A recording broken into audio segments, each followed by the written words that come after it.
મિત્રો, શું તમારી સાથે પણ એવું થાય છે કે લાખ મહેનત કર્યા છતાં પણ તમારા ઘરમાં પૈસા ટકતા નથી? પૈસા તો ઘણા કમાવો છો, પણ ખર્ચ તેનાથી વધારે થાય છે.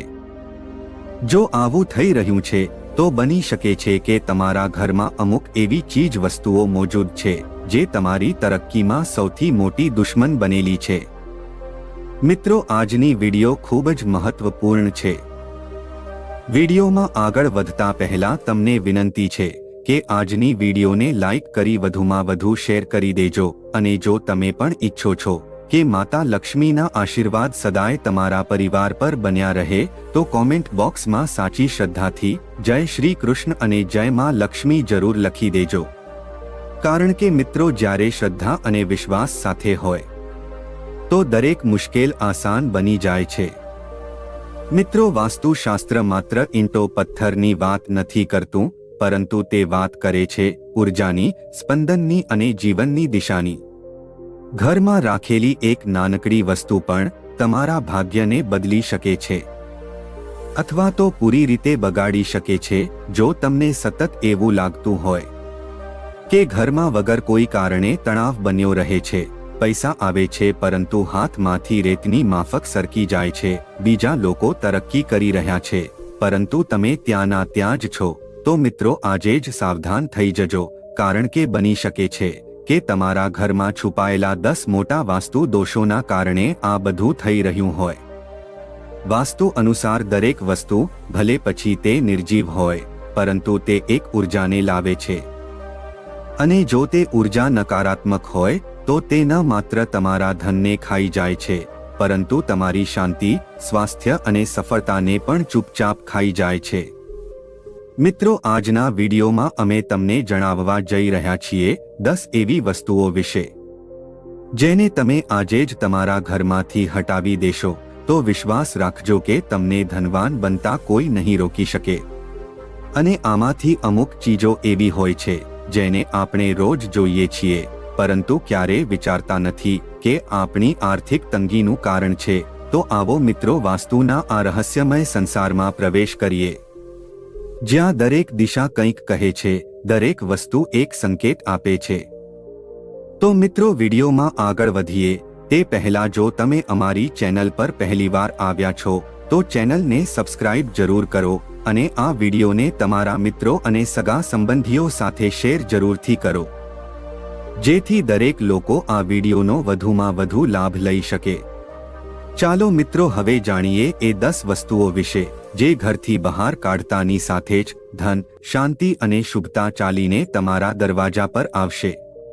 નંબર 1. મિત્રો, વાત કરીએ એક એવી ભૂલ વિશે જે લોકો અજાણતા કરી દેતા હોય છે અને જેની અસર સીધા તેમના ભાગ્ય, શાંતિ અને સમૃદ્ધિ પર પડે છે. તે ભૂલ છે દેવી દેવતાઓની ખંડિત મૂર્તિઓ અથવા તો ફાટેલી તસવીરો. ઘણીવાર પૂજા કરતા કરતા મૂર્તિઓ ખંડિત થઈ જાય છે, તસવીરો ખૂણામાંથી ફાટી જાય છે, પરંતુ આપણી ભાવનાઓ જોડાયેલી હોય છે, તેથી આપણે આવી મૂર્તિઓ અને ફોટાઓને ફેંકવા પાપ સમજીએ છીએ. પરંતુ શું તમે જાણો છો, વાસ્તુ અનુસાર આ પાપ નથી, પરંતુ ભારે દોષ હોય છે જે તમારી તરક્કીમાં ખૂબ જ મોટો અવરોધ ઊભો કરી શકે છે. ખંડિત મૂર્તિઓ અથવા ફાટેલી તસવીરો ઘરમાં રાખવાથી ધીમી પરંતુ ખૂબ જ નકારાત્મક ઉર્જા ફેલાય છે. આ ઉર્જા ના તો માત્ર તમારા ધનને રોકે છે, પરંતુ માનસિક તણાવ, વિવાદ, અશાંતિને પણ આમંત્રિત કરે છે. તેથી મિત્રો, તમને પ્રાર્થના છે કે આવી પવિત્ર વસ્તુ જો ખંડિત અથવા જૂની થઈ જાય તો તેને કોઈ પવિત્ર નદીમાં પ્રવાહિત કરી દેવી અથવા કોઈ મંદિરમાં જઈને વિદાય કરી દેવી, પરંતુ ઘરમાં બિલકુલ ના રાખો. બીજી એક ખાસ વાત કે આજકાલ ઘણા લોકો ભગવાનના એવા ચિત્રો લગાવે છે જે પરંપરાગત નથી હોતા, જેમ કે ચિલમ પિતા શિવજી અથવા વિકરાલ ભૈરવ બાબા. આવા ચિત્રો ચાહે કલાના રૂપમાં જ કેમ ના હોય, પરંતુ ઘરની ઉર્જાને પૂરી રીતે પ્રભાવિત કરે છે, કારણ કે હર ચિત્ર એક ભાવનાનો સંચાર કરે છે, અને વિકરાળતા અને ક્રોધની છબીઓ ઘરમાં સૌમ્યતા અને ધન લક્ષ્મીને દૂર કરી દે છે. ધ્યાન રાખો, દેવતા જ્યારે ઘરમાં હોય તો તેમનું સ્થાન, તેમની સંખ્યા અને તેમનું સ્વરૂપ બધું વાસ્તુ અનુસાર સંતુલિત હોવું જોઈએ. કારણ કે આપણા પૂજ્ય જ અશુદ્ધ અને અસંતુલિત હોય તો કૃપાની જગ્યાએ વિપત્તિ આવે છે. આવી વસ્તુઓ ઘરમાંથી દૂર કરવાની સાથે જ તમે ચમત્કારિક રૂપથી ફર્ક અનુભવી શકશો. યાદ રાખો કે શુદ્ધતા માત્ર મનમાં જ નહીં પરંતુ ઘરની દિવાલો અને ખૂણાઓમાં પણ હોવી જોઈએ. ત્યારે જ માતા લક્ષ્મી તમારા ઘરમાં રોકાય છે. નંબર 2. વાસ્તુશાસ્ત્ર આપણને શીખવે છે કે આપણું ઘર અથવા ઓફિસ માત્ર ઈંટો અને પથ્થરોનો ઢાંચો નથી પરંતુ આપણી ઉર્જાનું કેન્દ્ર હોય છે. તેથી જ્યારે આપણે ત્યાં કોઈ ચીજની તસવીર લગાવીએ તો તેની સાથે તેની ઉર્જા પણ આપણા જીવનમાં પ્રવેશ કરે છે. સાપ, ગધેડું, ઘુવડ, સુવર, બાજ, ચામાચીડિયું, કબૂતર જેવા જીવ ભલે પ્રકૃતિનો હિસ્સો હોય પરંતુ તેમની તસવીરો આપણી આસપાસ એક નકારાત્મક અને હિંસાત્મક ઉર્જાનો સંચાર કરે છે. આવા ચિત્રો આપણા મન અને માહોલમાં અશાંતિ અને તણાવ વધારી શકે છે. તેથી તમારા ઘરને શાંતિ, પ્રેમ અને સકારાત્મકતાથી ભરવા માટે આવા ચિત્રોથી બચવું એ જ બુદ્ધિમાની છે. કોઈ પાસેથી ગિફ્ટના રૂપમાં રૂમાલ લેવો અથવા રૂમાલ આપવો તમારા માટે નુકસાનનો સોદો સાબિત થઈ શકે છે. વાસ્તુશાસ્ત્રમાં કોઈની પાસેથી ફ્રીમાં રૂમાલ લેવા માટે મનાઈ કરવામાં આવે છે. આવું કરવાથી તમારો સંબંધિત વ્યક્તિ સાથે ઝઘડો થઈ શકે છે અને સંબંધમાં ખટાશ આવી શકે છે. નંબર 3. જો તમને પર્સ રાખવાનો શોખ છે તો આ માત્ર ફેશન અથવા જરૂરિયાત નથી પરંતુ તમારી ઉર્જા અને સૌભાગ્યથી પણ જોડાયેલું હોય છે. વાસ્તુશાસ્ત્ર કહે છે કે પર્સ તથા તિજોરીમાં ઉર્જાનો પ્રવાહ પણ હોય છે. તેથી તેમાં અમુક પવિત્ર અને ધાર્મિક વસ્તુઓ જરૂર રાખવી જોઈએ. જેમ કે ચાંદીનો સિક્કો, દેવી દેવતાઓની નાની તસવીરો અથવા તો કોઈ શુભ ચિહ્નો જે તમારા જીવનમાં સકારાત્મકતા અને સમૃદ્ધિનો સંચાર કરે. ધ્યાન રાખો કે તૂટેલી તિજોરી અથવા તૂટેલું પાકીટ ના માત્ર તમારા ધનને રોકે છે પરંતુ તેમાં બરકત પણ આવતી નથી. તેવી જ રીતે ખિસ્સામાં ફાટેલી તૂટેલી જૂની નોટો પણ ધીરે ધીરે નકારાત્મકતા ફેલાવે છે. તમારું પાકીટ તમારી સમૃદ્ધિનું પ્રતીક છે. તેથી તેને સાફ સ્વચ્છ રાખવું અને તેમાં ફક્ત એવી ચીજો રાખવી જે તમારા જીવનમાં ખુશહાલી લાવે. નંબર 4. ઘર એ જગ્યા હોય છે જ્યાં આપણે સુકૂન, પ્રેમ અને ઉર્જાની શોધ કરીએ છીએ. પરંતુ જરા વિચારો કે એ જ ઘરમાં તૂટેલી ફૂટેલી ચીજ વસ્તુઓ હોય જેમ કે તૂટેલો દર્પણ, ખરાબ ઘડિયાળ, તૂટેલો પલંગ, તો શું આવું ઘર સુખ અને સમૃદ્ધિનું કેન્દ્ર કેવી રીતે બની શકશે? વાસ્તુશાસ્ત્ર આપણને એ જ ચેતવણી આપે છે કે તૂટેલા વાસણો, ખરાબ ઇલેક્ટ્રોનિક સામાન, ફાટેલા પોસ્ટર અથવા તસવીરો, જૂના તૂટેલા ફર્નિચર, આ બધું ધીમે ધીમે ઘરની સકારાત્મક ઉર્જાને ખાઈ જાય છે અને પછી એ ખાલી જગ્યામાં પ્રવેશ કરે છે નકારાત્મકતા, જે ઘરના વાતાવરણને ભારે બનાવી દે છે અને મનમાં બેચેની, તણાવ અને માનસિક ઉર્જાને જન્મ આપે છે. જો તમારા ઘરમાં પણ કોઈ પણ ચીજ તૂટેલી છે તો તેને ઠીક કરાવી દો અથવા તો તેને ઘરમાંથી દૂર કરી દો, કારણ કે આ ચીજ વસ્તુઓ ફક્ત બેકાર જ નહીં પરંતુ તમારી ખુશીઓના રસ્તામાં પણ રૂકાવટ બની જાય છે. તમારું ઘર એક મંદિર સમાન છે. તેને સ્વચ્છ, સુંદર અને ઉર્જાથી ભરપૂર રાખો. નંબર 5. પૂજા ઘર એક એવું સ્થાન હોય છે જ્યાં આત્મા શાંતિ મેળવે છે, જ્યાં દરેક સવારની શરૂઆત આરતીની મધુર ધ્વનિ અને દીવાની જ્યોત પ્રજ્વલિત કરીને થાય છે. આ પવિત્ર સ્થાનમાં એક વિશેષ સ્થાન હોય છે પૂજાનો કળશ. પરંતુ શું તમે જાણો છો કે આ કળશને ખાલી રાખવો એ માત્ર એક સાધારણ ભૂલ નહીં પરંતુ એક ગંભીર વાસ્તુ દોષ બની શકે છે.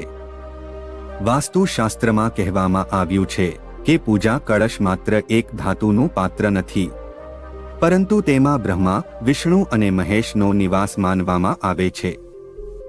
જ્યારે આ કળશ ખાલી હોય છે તો માની લેજો કે તમે તે દિવ્ય શક્તિઓને આમંત્રિત તો કરી છે પરંતુ તેમનું સન્માન નથી કરતા.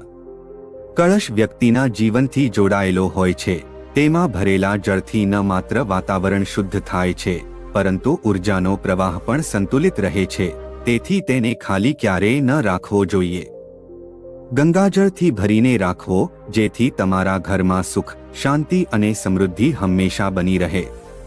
જ્યારે પૂજાનો કળશ ભરેલો હોય છે તો તે તમારા ઘરની શોભા વધારે છે અને તમારા જીવનના પ્રગતિના નવા રસ્તા પણ ખોલે છે. નંબર 6. સજાવટની વસ્તુઓ અથવા કલાકૃતિઓ. અમુક લોકો ઘરને કલાત્મક લુક આપવા માટે નકલી અથવા કાંટાદાર છોડ લગાવે છે. વાસ્તુશાસ્ત્ર અનુસાર ઘરમાં કાંટાદાર છોડ ના લગાવવા જોઈએ. તેનાથી પારિવારિક સંબંધોમાં પણ અનબન પેદા થવા લાગે છે, જેનાથી ઘરના તમામ સદસ્યોની મતિ ભ્રષ્ટ થઈ જાય છે. ઘણા લોકો જૂની અને ફાલતુ ચીજ વસ્તુઓથી પણ પોતાનું ઘર સજાવે છે, પરંતુ આમ કરવું શુભ માનવામાં આવતું નથી. આવી વસ્તુઓ ઘરમાં નકારાત્મક ઉર્જા વધારે છે. વાસ્તુ અનુસાર જ્યારે ઘરમાં નકારાત્મક ઉર્જામાં વધારો થાય છે, તેની સાથે જ સ્વાસ્થ્ય સંબંધિત સમસ્યાઓ પણ થઈ શકે છે. જેમ કે કલાકૃતિઓના નામ પર અમુક એવી વસ્તુઓ અથવા ચિત્રો છે જેમાં સુકાયેલા વૃક્ષો, છોડ અથવા માનવહીન ઉજ્જડ શહેરો હોય, વિખેરાયેલું ઘર હોય, તો આવી વસ્તુઓ વાસ્તુ અનુસાર નકારાત્મક ઉર્જા પેદા કરે છે. નંબર 7. મિત્રો, આપણું ઘર માત્ર ઈંટ પથ્થરોથી નથી બન્યું, પરંતુ એ આપણી ભાવનાઓ, ઉર્જા અને પ્રેમનું કેન્દ્ર હોય છે. પરંતુ ઘણીવાર આપણે અજાણતા આપણા ઘરને એવું બનાવી દઈએ છીએ કે જ્યાં નકારાત્મકતા ઘરના ખૂણે ખૂણામાં આવી જાય છે. અને આ બધું એવી અમુક વસ્તુઓના કારણે થાય છે જેને આપણે નજરઅંદાજ કરી દેતા હોય છે. તમે જોયું હશે કે ક્યારેક દવાઓ ઘરમાં વિખરાયેલી પડી હોય છે, ક્યાંક ટોયલેટ ક્લીનર ખુલ્લું પડ્યું હોય છે, તો ક્યાંક શેમ્પૂ અથવા કીટનાશક, મચ્છર મારવાની દવાઓ ટેબલ પર અથવા અલમારી ઉપર રાખેલી હોય છે. આ બધી વસ્તુઓ જોવામાં ભલે આમ લાગે, પરંતુ એમાં છુપાયેલા રસાયણો આપણા ઘરની હવામાં ઝેર ઉમેરી દે છે, જેનાથી તમારા સ્વાસ્થ્ય, માનસિક શાંતિ અને જીવનની સકારાત્મકતા પર ઊંડી અસર પડે છે. વાસ્તુશાસ્ત્ર અને સ્વાસ્થ્ય બંને કહે છે કે આવી હાનિકારક વસ્તુઓ માટે ઘરમાં એક વિશેષ અને સુરક્ષિત જગ્યા હોવી જોઈએ. તમે ચાહો તો લાકડાનું અથવા લોખંડનું એક મજબૂત બોક્સ બનાવો જેમાં આ બધી વસ્તુઓ સંભાળીને રાખી શકો. અને આ સ્થાન રસોઈ ઘર, બાળકોની રૂમો અને બેડરૂમથી દૂર હોવું જોઈએ, જેથી નકારાત્મક પ્રભાવથી ઘરની પવિત્રતા જળવાઈ રહે. ઘર એ જગ્યા છે કે જ્યાં જીવન ખીલે છે. તેને સુરક્ષિત, પાવન અને શુદ્ધ બનાવી રાખવું આપણું કર્તવ્ય છે. થોડી સાવધાનીઓ રાખવાથી તમારું ઘર એક મંદિર બની શકે છે. જો ઘરમાં કોઈ સ્થાન પર વાસ્તુ દોષ નિર્મિત થઈ રહ્યો હોય તો ત્યાં કપૂરની 2 ગોળીઓ સળગાવવી. નંબર 8. કરોળિયાના ઝાડા. મિત્રો, તમારા ઘરમાં બનેલા કરોળિયાના ઝાડા તરત જ હટાવી દેજો, કારણ કે તેનાથી તમારા સારા દિવસો ખરાબ દિવસોમાં બદલાઈ શકે છે. ઘણા લોકો તેને હટાવવાથી ડરે છે, કારણ કે તે લોકો એવું વિચારે છે કે તેનું ઘર તોડવું તે પાપ છે. પરંતુ તેને તોડવું જરૂરી છે, કારણ કે કરોળિયાના ઝાડા રહેવાથી ઘરમાં નકારાત્મક ઉર્જા અને અશાંતિ ફેલાય છે. કોઈની પાસેથી ફ્રીમાં દિવાસળી લેવાથી ઘરના સદસ્યોના મનમાં ક્રોધ પહેલા થાય છે અને અશાંતિનો માહોલ બની શકે છે. નંબર 9. મિત્રો, તમે ઘણીવાર ધ્યાન આપ્યું હશે કે તમારા ઘરમાં અનેકવાર અજાણતા એવા પથ્થર, નંગ, અંગૂઠીઓ, તાવીજ અથવા અન્ય કોઈ નાના નાના સામાન અહીં તહીં રાખેલા હોય છે, જેને આપણે ભૂલી જઈએ છીએ અથવા તો આપણે તેમની અહેમિયત સમજી નથી શકતા. પરંતુ આ નાની નાની ચીજ વસ્તુઓ તમારા જીવન પર ખૂબ જ મોટી અસર નાખી શકે છે. વાસ્તુશાસ્ત્રમાં કહેવામાં આવ્યું છે કે એક નાનકડો પથ્થર પણ તમારા ભાગ્યને બદલી શકે છે અને ક્યારેક તે તમારા માટે શુભ અથવા તો ક્યારેક દુર્ભાગ્યનું કારણ પણ બની શકે છે. જાણતા અજાણતા રાખવામાં આવેલા આ પથ્થર, વીંટી અથવા તાવીજો ઘરમાં પડેલા હોય છે તો તેમની ઉર્જા ધીરે ધીરે તમારા ઘરના વાતાવરણને બદલવા લાગે છે. તે નકારાત્મકનો સંચાર કરી શકે છે અને તમારા મન પરિવારમાં તણાવ, ઉલઝન અને પરેશાનીઓ લાવી શકે છે. તેથી તમારા ઘરની સકારાત્મક ઉર્જા બનાવી રાખવા માટે એ જરૂરી છે કે તમે આવી અનાવશ્યક અને અજાણતા રાખવામાં આવેલી ચીજ વસ્તુઓને સમજદારીથી ઘરથી બહાર કરી દો. આ કામ તમારા ઘરમાં નવી ઉર્જા, ખુશીઓ અને સફળતા લાવશે. નંબર 10. મિત્રો, તમારા ઘરમાં તૂટેલી ખુરશી, ટેબલ પડ્યા હોય તો તેને તરત જ હટાવી દેજો.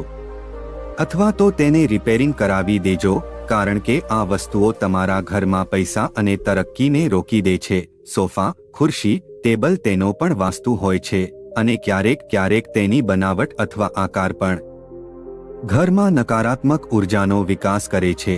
તેથી કોઈ વાસ્તુશાસ્ત્રી જાણકારોને પૂછીને આ ચીજોની ખરીદી કરવી જોઈએ. ઘરનો પ્રવેશ દ્વાર દક્ષિણ દિશા તરફ હોય તો વાસ્તુ દોષ લાગે છે. જો તમારું ઘર દક્ષિણમુખી હોય તો તમારે સૌથી પહેલા ઘરની સામે એક લીમડાનું વૃક્ષ લગાવવું જોઈએ. મુખ્ય દ્વારની ઉપર પંચ ધાતુથી નિર્મિત પિરામિડ લગાવવાથી પણ વાસ્તુ દોષ સમાપ્ત થઈ શકે છે. ભગવાન ગણેશની પથ્થરની 2 મૂર્તિઓ બનાવીને તમારા મુખ્ય દ્વારની વચ્ચોવચ્ચ લગાવી દેવી. એક ગણેશજીનું મુખ અંદરની તરફ અને એક ગણેશજીનું મુખ બહારની તરફ રાખવું. જ્યારે ઘરમાં વાસ્તુ દોષ છવાઈ જાય છે તો માત્ર દિવાલો અને ફર્નિચરને બદલવા પૂરતા નથી હોતા, પરંતુ તે ઘરની ઉર્જાને શુદ્ધ કરવી પણ એટલી જ જરૂરી હોય છે. વાસ્તુ દોષને મૂળમાંથી ખતમ કરવા માટે સુંદરકાંડ અથવા રામચરિત માનસનો પાઠ સમય સમય પર કરવો જોઈએ.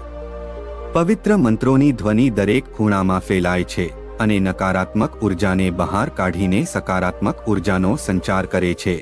જ્યારે રામ નામનો પ્રભાવ ઘરમાં હોય છે તો દરેક કઠિનાઈ, દરેક બાધા આપોઆપ દૂર થવા લાગે છે. આ માત્ર સંસ્કાર નથી, પરંતુ તમારા ઘરની આત્માને સ્વચ્છતા અને શાંતિથી ભરી દેવાવાળા આશીર્વાદ છે. મિત્રો, આવો હવે વાત કરીએ અમુક એવી વસ્તુઓ વિશે જેને વાસ્તુશાસ્ત્રમાં ખૂબ જ સંવેદનશીલ માનવામાં આવે છે, જે મફતમાં લેવાથી તમારા જીવનમાં મોટી મુસીબતો આવી શકે છે. શનિદેવની કૃપા મેળવવા માટે તેલ ચઢાવવું શુભ માનવામાં આવે છે, પરંતુ જ્યારે તમે કોઈ પાસેથી મફતમાં તેલ લો છો તો તે તમારા માટે આર્થિક તંગી અને પરેશાનીઓના દ્વાર ખોલી શકે છે. કાળા તલ રાહુ, કેતુ અને શનિથી જોડાયેલા હોય છે. ભૂલથી પણ તેને મફતમાં અથવા દાનમાં સ્વીકાર કરવા તમારા ભાગ્યમાં મોટી મુસીબતો લાવી શકે છે. સોય જેવી નાજુક વસ્તુ તમારા સંબંધોમાં સંવેદનશીલતાથી જોડાયેલી હોય છે. કોઈની પાસેથી મફતમાં સોય લેવી તમારા વૈવાહિક જીવનમાં કલેશ અને મનમુટાવનું કારણ બની શકે છે. તેથી સંબંધ બનાવી રાખવા માટે સાવધાની રાખવી ખૂબ જ જરૂરી છે. લોખંડની વસ્તુ કોઈની પાસેથી લેવી તમારા ઘરમાં ગરીબી અને દરિદ્રતાને આમંત્રિત કરી શકે છે. તમારા ઘરમાં જ્યારે મીઠું સમાપ્ત થઈ જાય તો પડોશી પાસેથી મફતમાં લેવું આસાન લાગે છે, પરંતુ વાસ્તુશાસ્ત્ર અનુસાર મીઠાનો સંબંધ પણ શનિદેવથી છે. મફતમાં કોઈ પાસેથી મીઠું લેવાથી ના માત્ર તમારી આર્થિક તંગી વધે છે, પરંતુ સ્વાસ્થ્ય સંબંધિત સમસ્યાઓ પણ થઈ શકે છે. તો મિત્રો, આ વાતો માત્ર રિવાજ અથવા જૂની માન્યતાઓ નથી, પરંતુ તમારા જીવનને બહેતર બનાવી રાખવા માટે, સુખ શાંતિ બનાવી રાખવા માટે વાસ્તુ નિયમ છે. આ નિયમોને સમજીને અપનાવીને તમારા ઘરને એક સકારાત્મક, શાંતિપૂર્ણ અને સમૃદ્ધ સ્થાન બનાવી શકો છો. મિત્રો, આપણું ઘર આપણું સૌથી મોટું આશિયાનો હોય છે કે જ્યાં આપણી ખુશીઓ, સપના અને ઉમ્મીદો રહેલી હોય છે. તેથી તેને સકારાત્મક ઉર્જાથી ભરેલું રાખવું તે આપણી સૌથી મોટી જવાબદારી છે. વાસ્તુના આ સરળ અને ઊંડા નિયમો આપણને એ જ શીખવે છે કે નાની નાની વાતો પણ આપણા જીવન પર મોટી અસર કરે છે. યાદ રાખો કે જ્યારે આપણું ઘર ખુશહાલ હશે ત્યારે જ આપણી જિંદગી પણ ખુશીઓથી ભરાઈ જશે. તો મિત્રો, આશા છે કે આજની આ વિડિયો તમારા માટે ખૂબ જ ઉપયોગી સાબિત થશે. તેથી આ વિડિયોને જો તમે અંત સુધી જોયો હોય તો વિડિયોને લાઈક કરવાનું અને શેર કરવાનું ભૂલતા નહીં, અને કોમેન્ટ બોક્સમાં સાચી શ્રદ્ધાથી જય શ્રી કૃષ્ણ, જય માતા લક્ષ્મી જરૂર લખી દેજો. અને આગળ પણ આવી જ વિડિયો જોવા માટે અમારી ચેનલને સબસ્ક્રાઇબ જરૂરથી કરી દેજો. ફરીથી મળીશું એક નવી વિડિયો સાથે. જય શ્રી કૃષ્ણ. હર હર મહાદેવ. જય માં લક્ષ્મી.